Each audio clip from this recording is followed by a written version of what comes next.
మనకే సుముహూర్తం. శుభమస్తు శ్రీ శుభమస్తు విజయోస్తు దిగ్విజయోస్తు. శుభమస్తు శ్రీ శుభమస్తు విజయోస్తు దిగ్విజయోస్తు.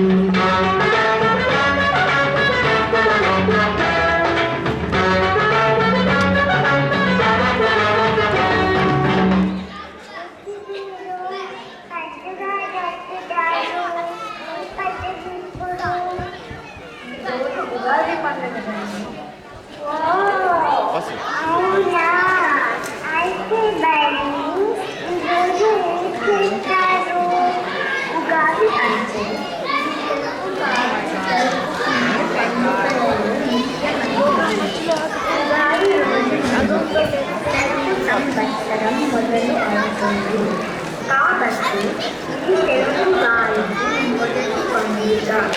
ప్రతి సంవత్సరం చైత్రశుద్ధ పాడ్యమి రోజున ఉగాది వస్తుంది. పురాణాల ప్రకారం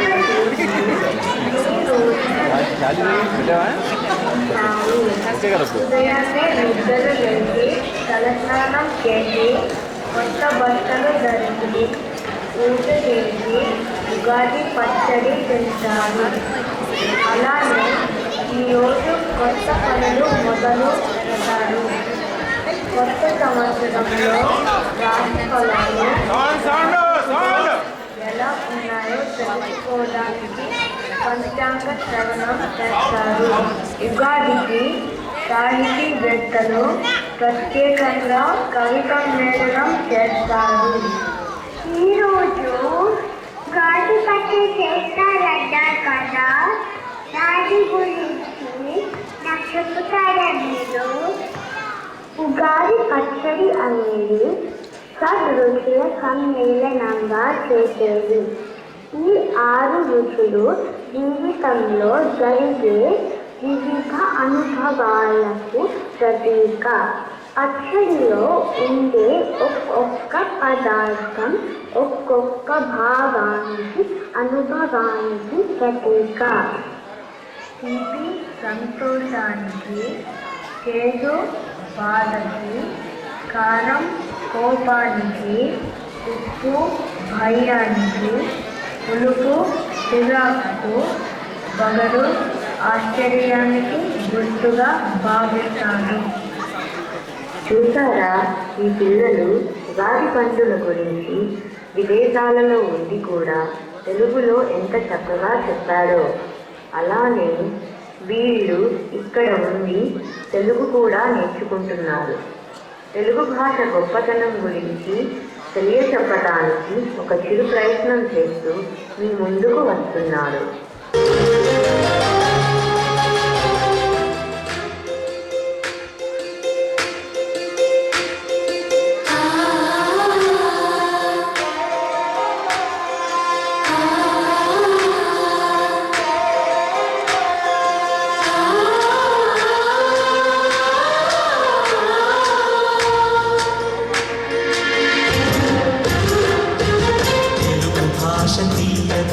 తెలుగు జాతి గొప్పతనం తెలుసుకున్న వాళ్ళకి తెలుగే ఒక మూలధనం.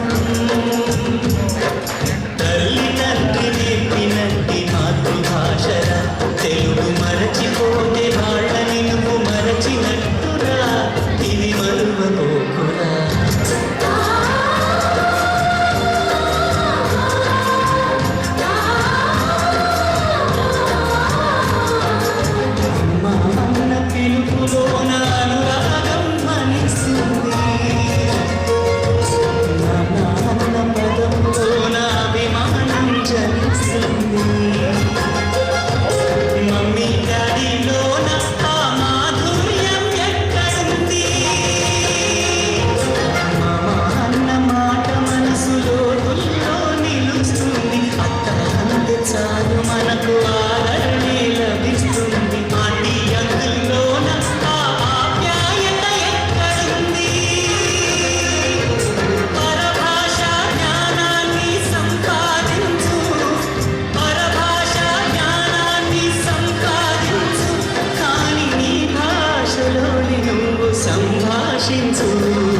తల్లి తండ్రి నేర్పినట్టి మాతృభాష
తీయదనం తెలుగు జాతి గొప్పతనం తెలుసుకున్న